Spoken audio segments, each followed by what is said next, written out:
ഹമാസിന് US president Donald ട്രംപിന്റെ അന്ത്യശാസനം. സമാധാന പദ്ധതി വേഗത്തിൽ നടപ്പിലാക്കണമെന്നും ബന്ദികളെ ഉടൻ മോചിപ്പിക്കണമെന്നും ട്രംപ് പറഞ്ഞു. കാലതാമസം പൊറുക്കില്ലെന്നും ട്രംപ് മുന്നറിയിപ്പ് നൽകി. ഹമാസ് ബന്ദികളാക്കിയ 48 ഇസ്രായേൽ പൗരന്മാരിൽ 20 പേർ ജീവനോടെയുണ്ടെന്നാണ് ഇസ്രായേലിന്റെ കണക്ക്. ഹമാസ് വേഗത്തിൽ തീരുമാനമെടുക്കണമെന്നും ഇല്ലെങ്കിൽ എല്ലാ സാധ്യതകളും ഇല്ലാതാകുമെന്നും ട്രംപ് പറഞ്ഞു. ബോംബാക്രമണം തൽക്കാലം നിർത്തിവെച്ച ഇസ്രായേലിനെ ട്രംപ് അഭിനന്ദിച്ചു. എന്നാൽ ഗാസ നഗരത്തിൽ ചിലയിടങ്ങളിൽ ഇസ്രായേൽ ആക്രമണം നടത്തിയതായി മാധ്യമങ്ങൾ റിപ്പോർട്ട് ചെയ്തു.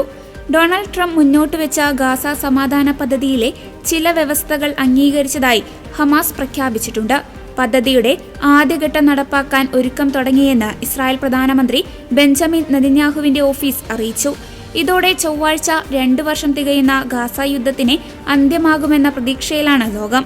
എല്ലാ ബന്ദികളെയും മോചിപ്പിക്കാമെന്നും ഗാസയുടെ ഭരണം പലസ്തീൻ സ്വതന്ത്ര വിദഗ്ധർക്ക് കൈമാറാമെന്നുമാണ് ഹമാസ് സമ്മതിച്ചത്. എന്നാൽ ആയുധം ഉപേക്ഷിക്കണമെന്ന ആവശ്യത്തോട് പ്രതികരിച്ചിട്ടില്ല.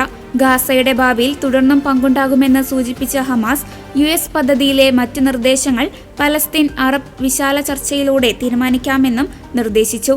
ഹമാസിന്റെ പ്രതികരണത്തിന് ഗാസയിലെ 2ാമത്തെ വലിയ സംഘടനയായ ഇസ്ലാമിക് ജിഹാദും പിന്തുണ അറിയിച്ചു.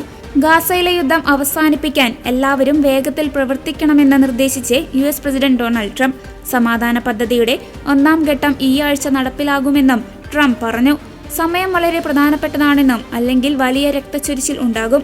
ബന്ദികളെ വളരെ വേഗം മോചിപ്പിക്കുമെന്ന് കരുതുന്നതായും ട്രംപ് പറഞ്ഞു. US പ്രസിഡന്റ് ഡൊണാൾഡ് ട്രംപ് മുന്നോട്ട് വെച്ച ഗാസ സമാധാന പദ്ധതിയുടെ ആദ്യഘട്ട ചർച്ച ഇന്ന് ഈജിപ്തിലെ കൈറോയിൽ ആരംഭിച്ചേക്കും.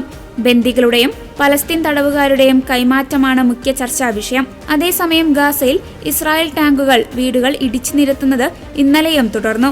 ആക്രമണങ്ങളിൽ 16 പേർ കൊല്ലപ്പെട്ടു. ഖത്തർ, ഈജിപ്ത്, US എന്നീ രാജ്യങ്ങളുടെ മധ്യസ്ഥതയിലാണ് കൈറോയിലെ ചർച്ച. ഇസ്രായേൽ ഹമാസ് പ്രതിനിധികൾ പങ്കെടുക്കും. ആയുധം ഉപേക്ഷിക്കണമെന്ന ആവശ്യത്തോട് ഹമാസ് പ്രതികരിക്കാത്ത സാഹചര്യത്തിൽ ഇസ്രായേൽ വിട്ടുവീഴ്ചയ്ക്ക് തയ്യാറാകുമോ എന്ന ചോദ്യം ഉയരുന്നുണ്ട്. ഈ വിഷയത്തിലാണ് നേരത്തെ ചർച്ചകൾ പരാജയപ്പെട്ടത്.